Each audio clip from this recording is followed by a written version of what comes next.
Hey, Tyler here, Cashflow Guys. In this video, I'm going to continue my series on the important questions that you need the answers to when you're buying income property. This time, we're going to talk about, does a property need repairs or not? Having that conversation with a broker or a real estate agent is very important.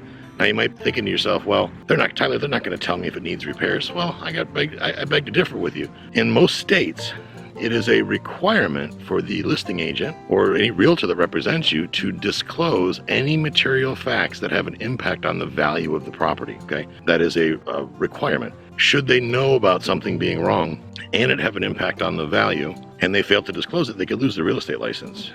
From a seller perspective, non-disclosure of a material defect is a crime in a lot of states. In Florida, we've had situations where people have not disclosed that a property was involved in a sinkhole. And those people, by not disclosing that, went to prison for that non-disclosure, those sellers. So it's very important for them to be ethical and be honest. One of the ways you can do that is to insist on a seller disclosure. Now, I know down here in Florida as a realtor, a lot of times I work with buyers and we ask for a seller disclosure from the selling side, and we usually get some excuse like, well, the seller's never occupied the property, so they don't have a seller disclosure. This is common with foreclosures and things like that.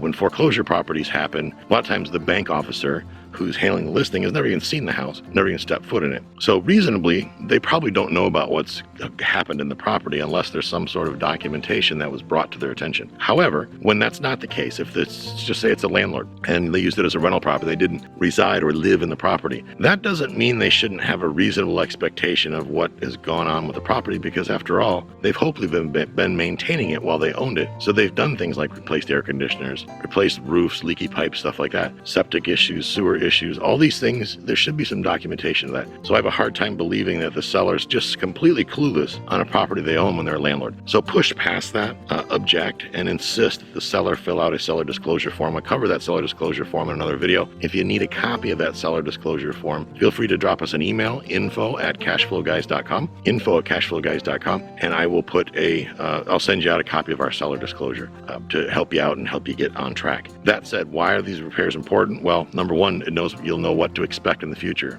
Here's an example. Let's say the seller just replaced the air conditioner. Well, if they just replaced the air conditioner, they pulled a permit and they used a licensed contractor, realistically, there's probably some sort of a warranty in place. If it fails, and that warranty probably will be transferable. Good question to ask. Is that warranty transferable, Mr. Seller, Mr. Broker, Mrs. Broker? Find that out, because as the new owner, you might be able to take advantage of that warranty if there's an issue down the road. Let's say 2 years from now, the air conditioning dies out, and instead of you shelling out $5,000-$6,000 for a new air conditioner, you'll have the ability to call the company and have warranty work done. So just a little tidbit, a little thing to think about to help you keep more money in your pocket. By the way, if you like this video, hit that thumbs up button. If you have questions or comments on this video, you want to know more information, leave them in the comments below. It'd be my greatest honor if you consider subscribing to the channel. When you subscribe to the channel, it lets me know that you like the content. It lets you know when new content goes out, so I can add more value to you in your life. Have a great day, and we'll catch up with you next time.